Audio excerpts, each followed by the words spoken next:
일본의 반도체 소재 한국 수출 규제 조치에도 국내 반도체 업체들의 주가는 오히려 상승세입니다. 수출 규제가 반도체 업체에 주는 영향이 크지 않을 거란 전망에 힘이 실렸기 때문입니다. 시장에서는 오히려 수출하지 못하는 일본 업체들이 받을 타격이 더 크다는 전망도 나옵니다. 2일 SK 하이닉스는 전일 대비 1,400원 오른 71,400원에 장을 마쳤습니다. 삼성전자는 전일과 같은 46,600원으로 보합세를 유지하다 350원 내렸습니다. 반도체 소재 생산업체들은 전날에 이어 이날도 큰 폭의 오름세를 보였습니다. 포토레지스트를 생산하는 동진세미캠은 전날 17%대 급등한 데 이어 이날도 3%대 상승세입니다.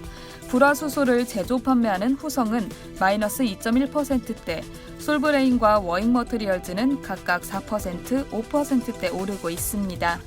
코스피 지수가 전일 대비 6.36포인트 내린 2123.64에 거래되는 약세장인 것을 고려하면 이들의 상승세가 더욱 도드라져 보입니다. 일본 정부는 전날 오는 4일부터 국내 반도체와 디스플레이 산업에 사용되는 소재 세 품목에 대해 수출 규제를 하겠다고 밝혔습니다. 일본 경제산업성은 신뢰관계가 현저히 훼손됐기 때문이라고 설명한 것으로 알려졌습니다. 일본의 수출 규제 품목에는 플루오린 폴리이미드, 포토리지스트, 에칭가스 등이 포함됐습니다. 에칭가스를 제외한 두 품목은 일본이 전 세계 공급량의 90%를 차지합니다.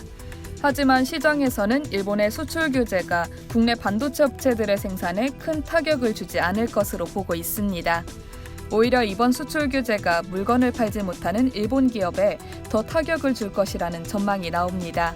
실제 수출 규제 대상인 에칭가스 대표 기업인 스텔라화학 주가는 전일 2.3% 하락했습니다. 플루오린 폴리이미드를 생산하는 JSR은 전일 장중 한때 4% 이상 하락하는 등 주가 흐름이 좋지 않았습니다. 스텔라화학과 JSR은 이날 각각 전일 대비 0.85%, 2.28%씩 오르며 전일 하락분을 회복 중입니다. 도현우 NH투자증권 연구원은 제품의 대일 의존도는 94%로 가장 높지만 기술적 대체 가능성으로 수출 규제가 일본 기업들에게 부정적으로 작용했다고 설명했습니다. 일본 기업들 역시 피해를 받을 수 있는 만큼 수출 규제가 장기화되기는 힘들 것이란 분석이 나오는 이유입니다. 이상 여의도튜브였습니다.